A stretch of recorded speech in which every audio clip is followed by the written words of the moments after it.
ଭଲରେ କାମ କରୁଥିଲି ଆଉ କିନ୍ତୁ ଯୋଉ ଦିନଠୁ ମୋ ଗୋଡ଼ ଉଠି ପଡ଼ିଲା ସବୁ ବୋବା ଲୋକମାନେ ସବୁ କିଛି ଭୁଲିଗଲେ କାମ କଲେ ଚାଲିଗଲେ ମିନିମାମ୍ 15% ଟୋଟାଲି ଗଛ କାଟିଲେ ଲଗେଇଲେ ନାହିଁ ବାୟୁ ପ୍ରଦୂଷଣ ପରିବେଶ ପ୍ରଦୂଷଣ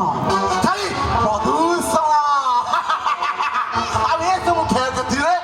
ମୋର ହିଁ ଲାଭ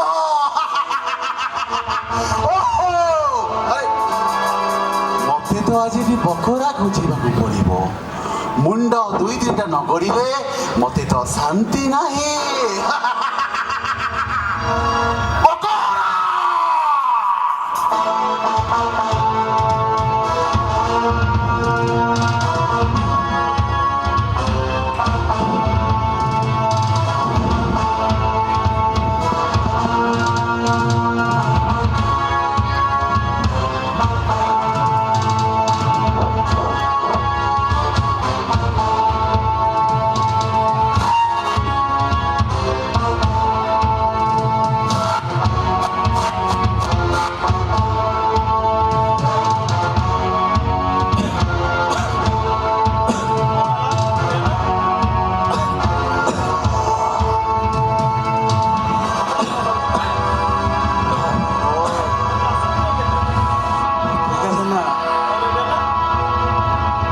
ଛାତିଟା ଭାରି ଜୋରେ ବଥା ହଉଛି ରେ କାଟିବ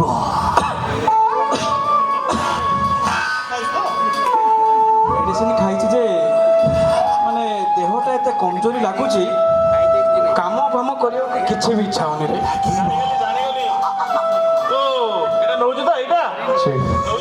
ଆରେ ସେ ଗଞ୍ଜେଇ ଫଞ୍ଜେଇ କଥା ସେ ସବୁ ଛାଡ଼ ନାଇଁ ଶୁଣ କାଲି ରାତି ସାରା କାଶିଛି ମୁଁ ହେଲା କାଶି କାଶି ଛାତି ପେଟ ପୁରା ସବୁ ଦରଜ ହେଲା କ'ଣ ଲାଗୁଛି ସେ ବିଦେଶ ଆଡ଼କୁ ଥଣ୍ଡା ବୋଧେ ଆସି ମତେ ଲାଗିଯାଇଛି ଗଞ୍ଜେଇ ନାହିଁ ଦେହ ଭଲ ଲାଗୁନି ରେ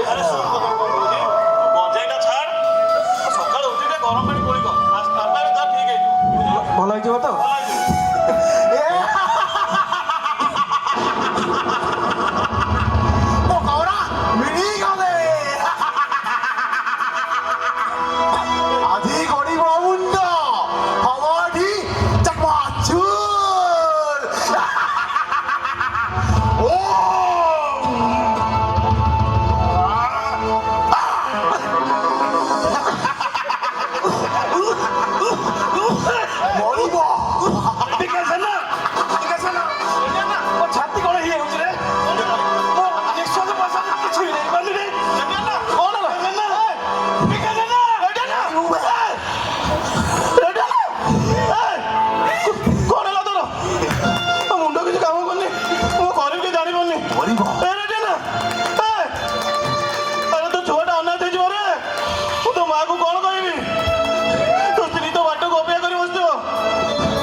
सुमी सर कॉल करे हेलो